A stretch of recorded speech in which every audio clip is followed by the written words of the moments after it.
In the figure A B C have the masses 2 kg 5 kg and 10 kg। A का mass 2 kg है, इसका मास 5 kg है, इसका मास 10 kg है ना।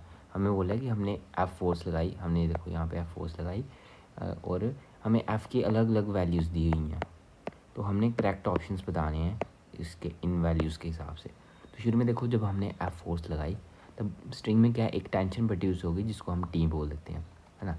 अब इस वाले ब्लॉक को इधर टी टेंशन लग रही होगी और इस वाली पुली को आगे को टी की फोर्स लग रही होगी और इस वाली पुली को ऊपर भी टी की फोर्स लग रही होगी और इस वाली पुली को नीचे टी की फोर्स लग रही होगी और यहाँ से साइड को लग रही होगी और इस वाले बॉक्स को आगे टी टेंशन लग रही होगी, है ना। अगर हम सिर्फ सी की एफ बी डी बनाएं तो क्या सी होगी, वो सी है ये, यहाँ पे क्या पुली है, एक टेंशन नीचे को इस पुली है, एक टेंशन ऊपर को, एक टेंशन आगे को टी, एक टेंशन इधर को पीछे को टी। अब देखो ये इस वाले बॉक्स को क्या है, एक फोर्स नीचे को लग रही है, एक फोर्स ऊपर को, तो वर्टिकल में तो इसकी नेट फोर्स 0 हो जाएगी।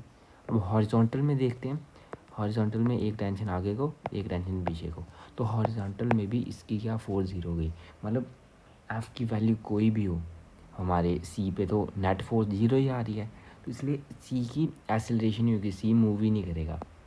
और ए की बात करें, ए को आगे एफ लग रहा है, पीछे को टेंशन लग रही है, जिसकी वजह से इसकी जो एक्सेलरेशन आएगी वो कितनी आएगी, F minus T equals to इसका जो मास है 2 इंटू एक्सेलरेशन ऑफ ए। और वैसे बी की बात करें, बी में कोई फ्रिक्शन नहीं है ना, इधर सिर्फ जो भी इसकी एक्सेलरेशन आ रही है वो टेंशन की वजह से आ रही है, तो tension equals to mass into acceleration. Mass कितना है इसका 5 इंटू एक्सेलरेशन ऑफ बी, ये तो आ गई इसकी टेंशन है।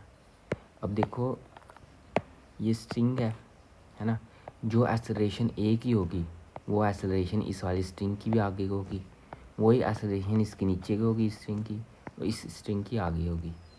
मतलब जो एक्सेलरेशन ए की होगी वही एक्सेलरेशन इस वाले पॉइंट की होगी और वही एक्सेलरेशन बी की भी होगी। इसका मतलब एक्सेलरेशन ऑफ ए बराबर होगी एक्सेलरेशन ऑफ बी की।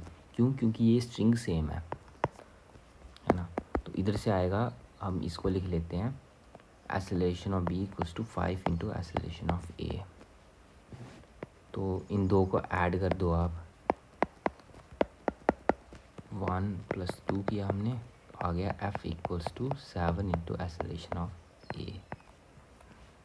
अब पहला केस देते हैं, 35 न्यूटन दिया हुआ है, 35 equals to 7 acceleration of A. Acceleration of A की वैल्यू कितनी आई पहले केस से, आ गई 5। तो पहले वाले का आंसर क्या हो जाएगा, ए का आंसर हो जाएगा पी। तो इसका आंसर एक तो पी हो जाएगा और क्यू भी होगा। अब हमें टेंशन निकालेंगे बी, क्योंकि acceleration of A equals to B है तो बी को भी 5 होना पड़ेगा, तो पी और क्यू इसके आंसर आ गए। अब टेंशन भी निकालनी पड़ेगी, टेंशन की वैल्यू कितनी है 5 इंटू एक्सेलरेशन ऑफ ए, यानी 5 इंटू 5 25 ऑप्शन नहीं है, ठीक है। अब बी पार्ट की बात करते हैं, बी पार्ट में 21 न्यूटन दी हुई है। अब जब हम इसकी अगर 21 डालेंगे तो क्या आ जाएगा, 7 into acceleration of A 3 I value 5, एक तो क्यू हो जाएगा एक तो आर हो जाएगा, क्यू आर हो जाएगा। अब टेंशन निकालेंगे, टेंशन इक्वल्स टू 5 इंटू ए, 5 3 से 15 ऑप्शन नहीं है तो ये भी गलत हो गया। अब सी ऑप्शन की बात करते हैं 49, तो 7 7 जब 49 होता है तो 7 आ जाएगी एक्सेलरेशन, और 7 का तो कोई ऑप्शन नहीं है, बस क्यू तो सब में ही आएगा, डी में भी आएगा क्यू, है ना, क्योंकि एक्सेलरेशन ऑफ सी तो 0 ही है तो क्यू तो सब में आएगा। अब सी वाले ऑप्शन में कोई एक्सेलरेशन, बाकी एक्सेलरेशन मैच नहीं की। अब टेंशन की बात करते हैं, टेंशन क्या था 5 इंटू एक्सेलरेशन, 5 7 जा 35, तो सी ऑप्शन का टी हो जाएगा। अब डी ऑप्शन में कितना है 20 equals to 7 into acceleration of A equals to 20/7, तो ये तो आएगा ही नहीं, तो इसका ऑप्शन सिर्फ यही हो जाएंगे, ये आ गया हमारे करेक्ट ऑप्शन।